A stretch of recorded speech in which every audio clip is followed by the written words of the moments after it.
Hello and welcome to another Sorted Crackers.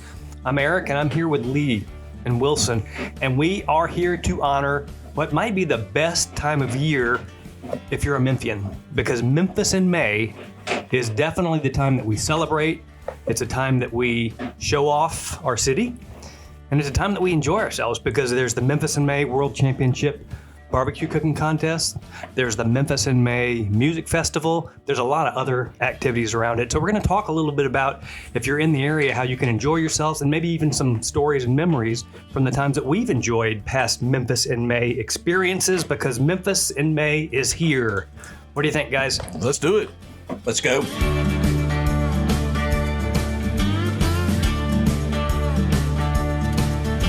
All right, so I think if you consider what we are as a city most famous for, clearly the World Championship Barbecue Fest is the thing that in my mind stands out. But there's more to it than that. Again, the music festival is awesome. We used to have Sunset Symphony. Maybe we can talk about that as well.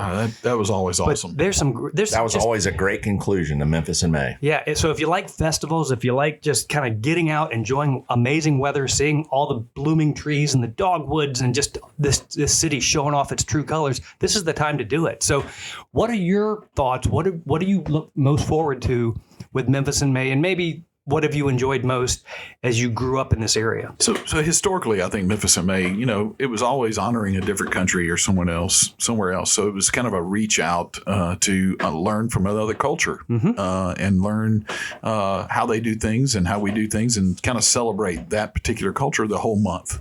Along with, Music Fest. I mean, my goodness, I don't know how many stages it's grown to, but it used to be 3 stages or so. You always had like a jazz blues stage. You had a kind of the main stage, which is popular, normally rock, pop, normally rock. Yeah, used to be. And then, there was kind of the secondary stage. Yeah, and then country. Yeah. So it obviously it's grown, but that was so fantastic. I mean, one thing you can count on before Music Fest and Barbecue Fest is that it was going to rain. There was always, story. Nothing like hanging out, rocking out, doing whatever you're doing, and just soaking wet or in the mud, and mud puddles, and just you kind of wanted to throw your clothes away whenever you got back. I mean, it was no Woodstock, but it was that kind of vibe, right? You just absolutely. It wasn't about. And just for those not in the area, this event takes place on the Mississippi River in Tom Lee Park, which is just it's beautiful scenery, but it's also flat. The water doesn't drain, or it's better now. They've done some enhancements, but it just, when it rains, it's a mud pit. Well, it used to be at the fairgrounds. Well, and we'll talk about that. It's actually the Barbecue Fest is going back to the fairgrounds, now known as Tiger Lane, but we'll talk about that as well. But then there's Smoke Slam, which is down on the river. Yes. So they compete same weekend. Yeah. But what do you think about it? Like, I'm not this was a little bit of a controversial political thing to me, because again, the enhancements that they made to Tom Lee Park were necessary and beautiful, but it definitely takes away from the beautiful broad open spaces that made for a perfect music fest, barbecue fest. And so the Barbecue Fest has moved now to the, well, they call it Tiger Lane, or the fairgrounds. Liberty Park is the official name of it. Right. And that just, I don't know, there was something about being on the river, smelling all that smoke in the air and just seeing the teams doing their thing. We've done Liberty Park in the past. I don't know if you remember, about 10 or 12 years ago, there was a flood that took chunks of Tom Lee Park out. Tom Lee Park was mostly, it was underwater all the way up to Bill Street. Yeah, so at the last minute, they had to move it out to Tiger Lane, and it worked out fine. My company had a team there at the time. It was fun, but it just didn't feel like the same. So I don't know. Something I just special feel like, about being on the river. Yeah, I think the scenery, the setting. It sets the atmosphere. I mean, you've got the river rolling by. You've got, I had a fraternity brother that had teams. Or that they had a team and they were, right on the river, and he was hitting golf balls out into the, trying to hit barges as they were going down the. So it's things like that were. Yeah, part of the hitting barges with golf balls, and then people with their big boats would come and literally anchor off the Mississippi River banks just to be a part of it, be a part of it. So what's the new one called that's now back on the river? Smoke Slam. Smoke Slam. So is it the same time as? Yes. So we're competing with ourselves. Yes. That doesn't seem smart. Well, it's just different. You have a for-profit group versus a nonprofit group. The nonprofit group is at Tiger Lane. because they could not afford to commit to fix anything that happened or was not repaired after we spent millions of dollars, the city and to upgrade Tom Lee Park. This is my take on it. May or may not be correct, but that's the way I understood it. And so, and Memphis in May has been a nonprofit supported by sponsors and Memphis companies and people all around. And it's a fantastic thing. And so I'm not knocking either one of them. I just think that it's a difference between nonprofit and for-profit. I get it. I wish we could figure out how to come together, because Memphis in May World Championship Barbecue Fest trademark has been recognized by USA Today as the most prestigious barbecue contest. This is the one. If you're in the barbecue competition circuit, you want to win at Memphis in May. It brings not just the money. Memphis has the best barbecue in the country, though. Yeah, it gives you reputation too. I mean, people come from all over. So we'll see how this goes. So we're mostly talking barbecue. I've got my stories, but again, we've touched on Music Fest. We've talked Sunset Symphony. What do you miss most about being down on the river, or what are you looking forward to? Maybe you still go to Music Fest. I haven't been to Music Fest in 20 years. I hadn't either. I remember, when it was originally started, it was at the fairgrounds. And so one of my dad's friends he was the chairman of it. And so my dad got backstage passes to the 50s and 50s group. So we got to sit backstage and watch Chuck Berry and Bo Diddley and Jerry Lee Lewis. Chuck Berry of the Gong Show? That guy? The Gong Show guy? No. Come on, man. Come on. So, but anyway, for my dad, that was his highlight, and to watch him get so excited about all that was neat and fun. And because he's such a music buff, kind of like me, that those were his favorites, and he was able to see. And then some of his friends were in a band called the Settlers, and they were a country band, but we got to watch them. Anyway, it was fun. I mean, the fairgrounds was not a bad situation, because other than it being warm, but it was, you didn't have to fight the mud and all of that. But, but anyway. Well, And then Sunset Symphony, though, I mean, the guy singing Old Man River as you're sitting on the bluff and watching. I mean, that was. I love the Old Man River. I was definitely that was something special. I'm sorry that they don't do that anymore. Yeah. Sunset Symphony was something that we did, that Carrie and I had done, early in our marriage, and that was a lot of fun. I mean, honestly, Man River. Wait, let him go. Just let him go. I want to see if you're going to keep doing it. Don't stop him. He's on a roll. You remember when the Germans bombed Pearl Harbor? It wasn't over then. Germans? Forget it. He's rolling. Yeah, that was again new to the city. We moved here in 1987. Memphis in May was on full, and it literally one weekend was Barbecue Fest, next weekend was Music Fest, next weekend was Sunset Symphony. You wanted to be there for all three. Yeah, absolutely. And I think the older I got,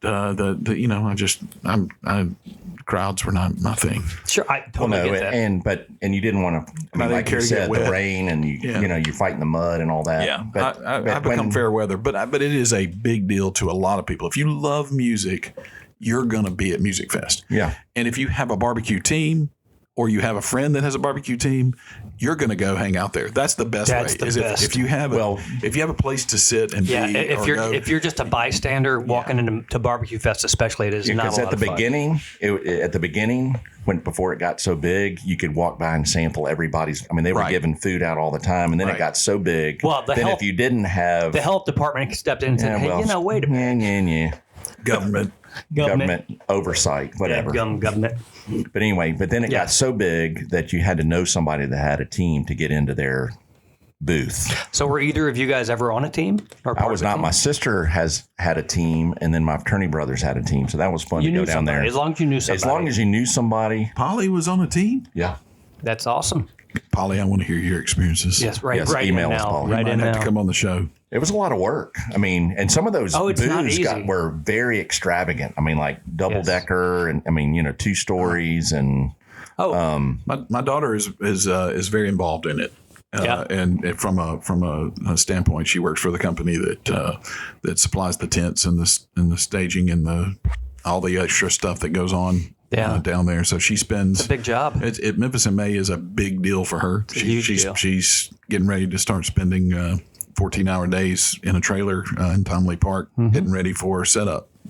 So when my first job out of college, the job that brought me to Memphis, I was at AutoZone.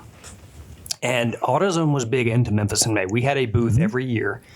And walk down the hill. It was amazing. Yeah, that was a cool thing. Yeah. And again, this time of the year was so much fun because you kind of cleared the work schedule to make time for this. And so all the employees were invited to come down, and the team that won down in South Haven, we picked our cooking team based on if you wanted to try to cook for AutoZone, you would compete in the South Haven Barbecue Fest, which is sanctioned by Memphis in May. And then the AutoZone team that scored highest would then cook for the company. But this is the part that really stokes the best memories for me. Pitt Hyde, or at the time he was chairman, he was the founder of AutoZone, really enjoyed the showmanship skit. So in addition to competing for the best barbecue, we always entered in the pulled pork category. There was a competition to put together the best skit, and it was big time. And the communications department, I guess because we were the creative folks, we always led that part of the deal. Of course you did. So were you in the skit? I was in the skit. And Susan one year actually was the director of the skit. Nice. Well, y'all are actors. Cheer team. I mean, all that kind of stuff. it's a into wonderful it. life. Good memory. And I'm just gonna brag a little bit. We won first place 2 times, 2 different years. Do I have pictures? I'll get you a picture. So it's coming on the Instagram. So Lee mentioned one of the things that Memphis in May is known for is we honor a host country across the ocean. And so one year, I'll tell you 2 stories, the 2 years that we won. One year, we were the host country or the honored country was Italy. And so our skit was a take on Romeo and Juliet, the Montagues and the Capulets. The Montagues were all about pizza. That's all they ate. The Capulets were all about barbecue. That's all they ate. And so Romeo and Juliet could not see each other. It was controversial that these two were trying to get together, and they fought for love, and their families fought. And finally, they realized, hey, wait a minute. We can put barbecue and pizza together and make barbecue pizza, and we can all be pals. That sketch won first place. Nice. And I played Romeo. I'm just going I've to seen a fist fight at Garibaldi's when there was all you can eat buffet. There was barbecue pizza on the buffet, and people were fighting over it, so they had to stop serving it. You can thank Romeo and Juliet for that. Yeah. But it was amazing. It's a great time down there. It's really a great time. You would perform your sketch at your booth for the judges, and the top 3 got to go on the big stage, the main stage. I'm telling you, we had 1,000+ people sitting around watching us. It was incredible to put on this show and win. So one of the big rivals, the rival teams to AutoZone was a group called Sal Luau. And they were really good too. They put together big time shows. And so the year that we won with the Romeo and Juliet sketch, I forgot what their shtick was, what their story was, but part of their costume, they wore, how can I say this in a way that won't... Prosciutto? No. They wore sex toys, we'll call them. Sex toys, for some reason, dangling from their clothes and their belt line. Yeah, I don't know. Whatever floats your boat. Well, let's be clear. It's a little bit raunchy. Like Memphis in May was always had a touch of raunch to it. And so when we won and they were named second, they took off these sex toys and flung them into the crowd. And so they wrote a law, a new rule that said nothing can be thrown into the crowd. You'll be disqualified, because I guess they were afraid that the crowd would be hurt by these flying objects. So they were all inclusive. Nothing could be thrown in the crowd. Not just inappropriate things. That's right. So the following year, I forgot what country we were honoring. This would be 93? Yeah. After Italy was in 92. So we all... Did you look that up? No. You were on it. So we all wore Mardi Gras beads. All in your head. And so as part of our sketch, at the end of our show, we took the Mardi Gras beads off of our neck and threw them into the crowd. We didn't know about this rule. We got disqualified. No, it was that's highly terrible. Controversial. Well, I mean, similar story. Why do you get beads? They all go together. Well, this year is South Korea. Yes. And this is the second time they've done South Korea. Okay. Really? Okay. So just to let you know. Nice. So do you want to hear about the second time we won the showmanship? Yes, I do. Oh my gosh, I can't wait. Yeah, I can tell you're on the edge of your seat. So I literally am. this is the one that Susan directed. So the host country that year was Thailand. And we thought, like, what's a good hook? Again, there's got to be a barbecue Memphis hook. At the end of the day, if you want a winning sketch, you got to connect it to the city. And we realized that The King and I, which is set in Siam, which is later Thailand, is the perfect Didn't hook. Yul Brynner play? Yes, He did, actually. Yeah, he did. He was the king. Yeah. So we did a take on The King and I. We called it The Kings and I. Okay. So in this one, the king of Thailand was kind of tired of the same old food, was looking for something new. And so he came to Memphis and he met three kings, B.B. King, Oh. Elvis Okay. Presley. Elvis Presley the King, Okay. and Mongo. Jerry the King Lawler. Oh, even Nice. Right? And so Because Mongo was a prince. Mongo was only He, prince he, at the he time. wasn't quite a king He yet. hadn't been promoted. He hadn't got, of course, Jerry, I'm sorry, but we certainly look forward to having you on the show. So the king of Siam comes in, he gets shown around Memphis, he falls in love with barbecue, voila, we win. It was awesome. So Nice. again, we're back on the big stage. Okay.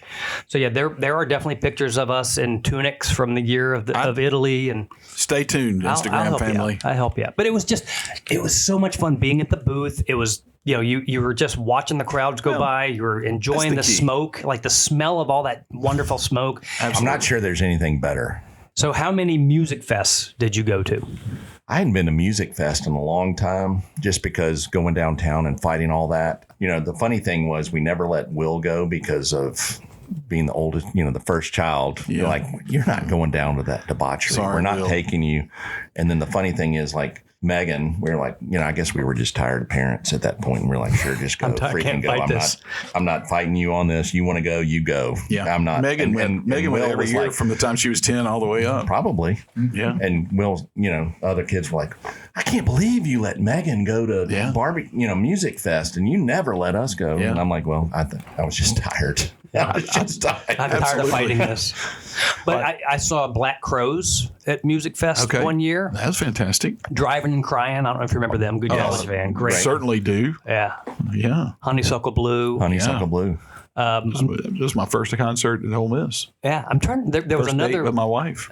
It was just a lot of fun. So They've had some great acts over the. I mean, They just certainly have. absolutely. I think I went to one music fest for an afternoon. It's just a lot, and so I did become the Duber and would go down and pick up and drop off my son and all of his friends. Duber is Dad Uber. That's correct. I would do that. I did that a couple of times, and it was a lot of fun, except for the fact that I had to prep myself to stay up late and pick them up and try to coordinate, and so it was it was a lot of fun. I think they enjoyed it, and I know they appreciated it because they enjoyed that stuff more than maybe other people than I did. Well, I mean, it's all part of that experience. Again, being back on the river, this downtown skyline. Usually the weather during the Music Fest has usually been good. It's the crappy rain that hits the week before that makes the field sloppy. Oh, sure.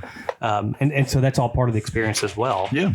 But again, it's just, this is a great time to be in Memphis. The smell of magnolias combined with the smell of hickory chips burning in the Well, it's smokers. a special time in Memphis, and it's a special time. So if you're not from Memphis and you hadn't been to Memphis in May and you want to try something like, please come. It is a good experience. It's a great experience, and you get to see a part of Memphis that's pretty awesome, and then you have a chance to step in and do other stuff. Yeah. Did we have a good lineup this year? I haven't looked. I have not looked. I'm getting too old for this. I shouldn't. We can ask our kids, Yeah.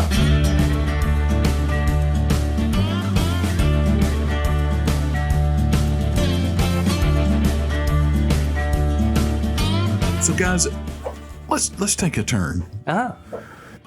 And let's spin back to a blind tasting. Spin right back into it. Is there a barbecue connection to this? I think barbecue and bourbon always go pair together. They really do. They really do. I think you have to be careful if you're going to have a spicy bourbon, a spicy barbecue. You want to make sure you have something that may be a little sweeter on the side when you're pairing these.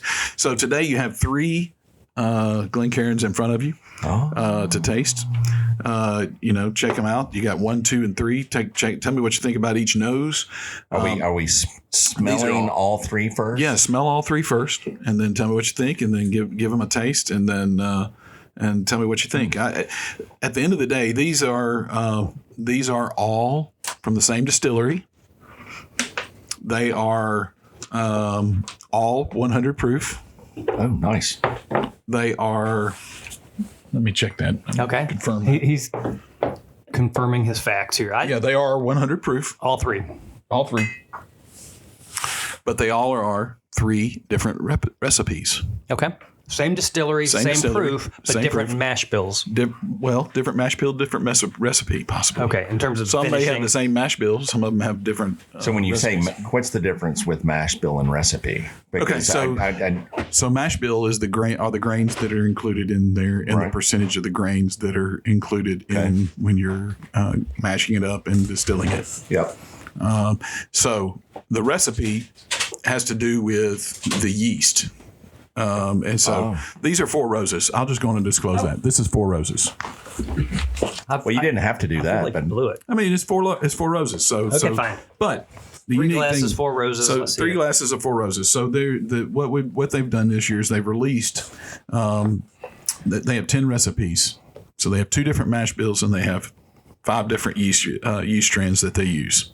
And so when you think about the process at 4 Roses, they have a low rye and they have a high rye. So, you might see the letters that are out there on a bottle when you look at it.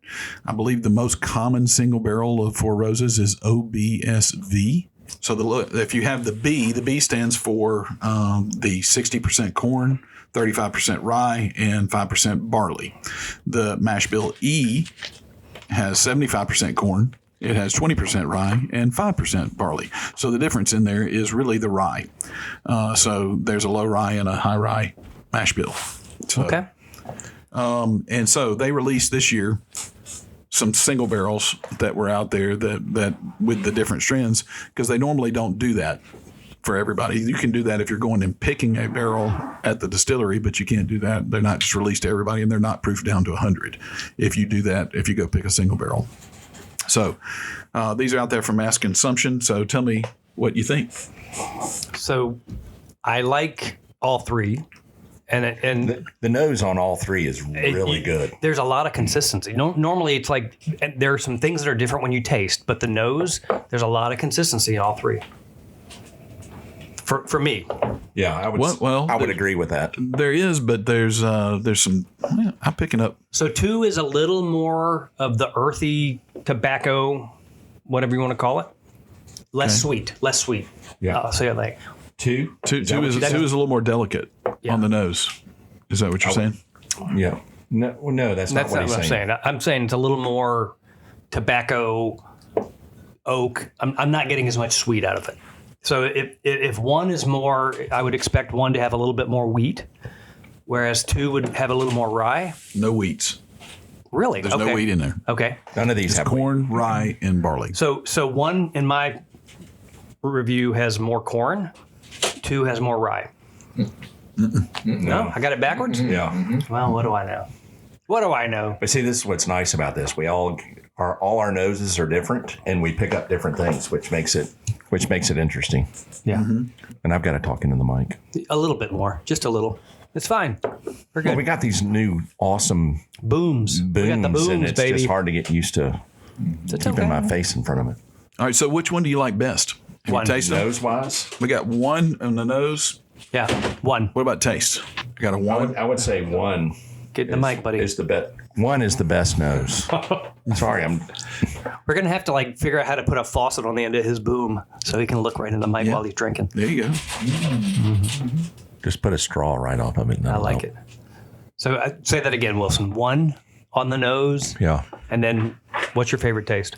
Let me. I'm working on that. Okay.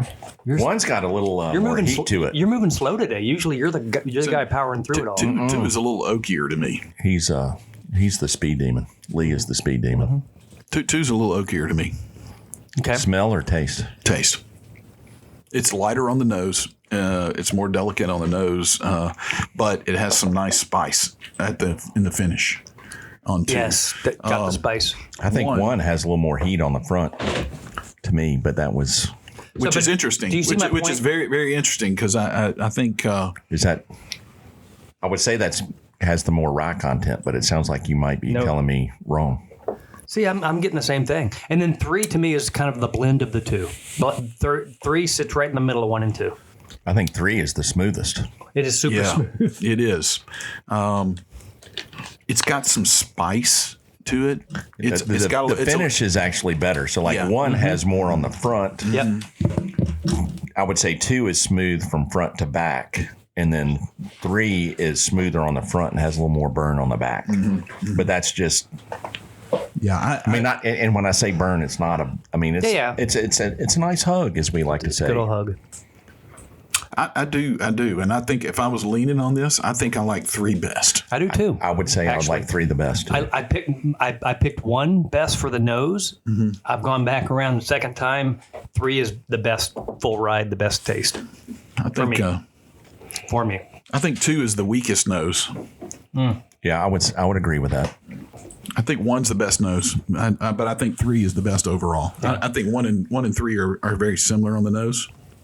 I think for a fuller ride, and I think that 3 is where I like, which is interesting because it is the only one that is the high rye mash bill. Which one? 3 is the high rye.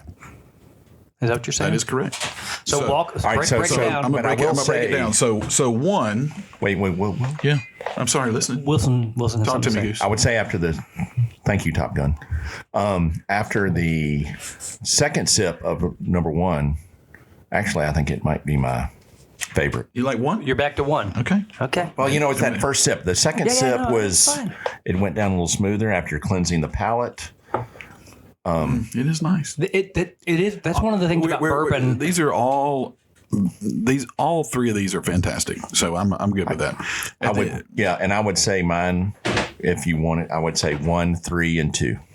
So what do we got? That's my order. What do we got? So the first one was a 4 Roses single barrel, 100 proof.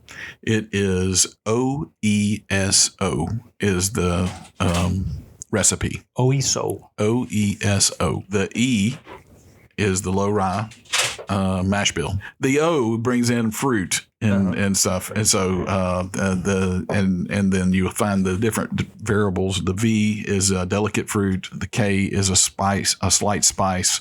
O is rich fruit. Floral essence is Q, and F is herbal notes. So they mix those together with the different mash bills, and that's how you get 10 different recipes. So first one was OESO. Second one was OESK. And the third one was OBSF. Okay. So I think I'm tracking. It's kind of complicated. So bottom line. But all I know is it all tastes good. It all tastes good. They're all little special, little unique. So we liked the first one with the OESO. That was definitely the best nose. Best nose. For me. Then the OBSF was the one that we liked the best. Its flavor. Yep. Good stuff, guys. Right. Hey, Lee, thank you for this. That was good. Before we wrap, do we have time for a quick listener mail that I can share? Yes. Or do we want to bring that to another episode? I say go ahead. Okay. Bring it in. So this is one, I first of all, listeners, we love hearing from you. And we know we get things wrong sometimes because we're kind of flying by the seat of our pants at times. That's fine. That's kind of part of the shtick, part of the show. But I guess my request is if you're going to write in, I would ask, just be respectful. And I set that up for this particular note. I know. Listen, we'll take whatever criticism you want to bring, but just be nice, right? Just be nice. Because this one starts, hey, dumbass. This is the first opening salutation. Hey, dumbass, how can you know? By the way, this goes back to our spring fever episode, I'm thinking, right? Hey, dumbass, I just wanted to say that again. Hey, dumbass, how can you know so much about gardening and planning but not understand the difference between an annual and a perennial? An annual is something you have to replant each year, like marigolds, petunias, or zinnias. A perennial comes back each year from their original roots, things like hostas, hydrangeas, and daylilies. All right, can I just say? Let me finish the letter. Let me finish the letter. Finish the letter. If you're going to do a podcast, at least do a little research. Okay. All right, so I will say, I think I'm the dumbass because I don't garden, and I said annuals. It's right. I just want to say, Mom, I cannot believe you let off the letter that said dumbass. So do you want to know who signed this letter? Well, my mom sent me a text saying the same thing, but she didn't say dumbass. This one was signed by someone I think we all know. Susan Epperson. Okay. Well, but my mom said the same thing. Well, I will say that's probably me, and I will not want to take down the two. Yeah. I may have repeated it. I absolutely repeated. I called a zinnia an annual. What was I thinking? Well, there we go. So, what was I thinking? Well, but see, I think I planted that seed in your head because you two guys are much better at all of this than me. So it's my fault. It's all good. I'm going to take the blame. I'll take one for the team. So, has anybody looked at the azaleas lately? They're pretty awesome. They're in full. They're popping. Hey, I had a rose bloom. I have a rose bloom, just to let you know. Oh, when we get done here, I'll take you out back. The knockout roses we have in the back. Be careful. In the back are going nuts. Back. I'll take you out back. We'll take you out back. Take you out to the woodshed. Point is, we love hearing from you, even if you want to call us names. Send us an email. That's 3assortedcrackers@gmail.com. Lee will usually take the heat on that one. This one came directly to me. Yeah. But, it was deserved. And follow us. Follow us on Instagram. Let us know what's happening. And recommend this show. We are picking up some followers, but we need your help. If you like what you're hearing and you want to share this with friends, we encourage that. Yes, we do. And you in Finland, we love you. Yeah, whoever's in Finland, following us, please email whoever us you in are. Finland or Russia for that matter. Yeah, we've got one Finland listener who is dedicated. He or she listens to every episode, and then we get 2 or 3 from Russia, right? Right, and there's been one in Portugal and one in France. Awesome. So we would love to hear from all of our international listeners, so we could bring something to the table for y'all too. Awesome. Listen, it's Memphis in May. Enjoy yourself. Enjoy the barbecue. We're looking forward to more smoke and pork. This is a pork city, right? I mean, we can do. It's May. How about Four Roses? Four Roses. Four Roses. Shout out to Four Roses. Damn good bourbon. Enjoy yourselves, guys, and listen. Don't be afraid to try new flavors. That's what this show is all about. And please don't go stale.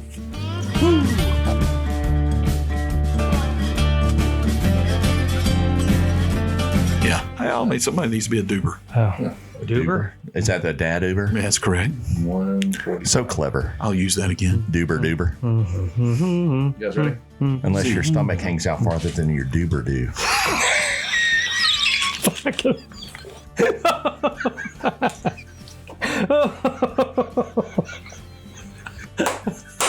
He's so proud.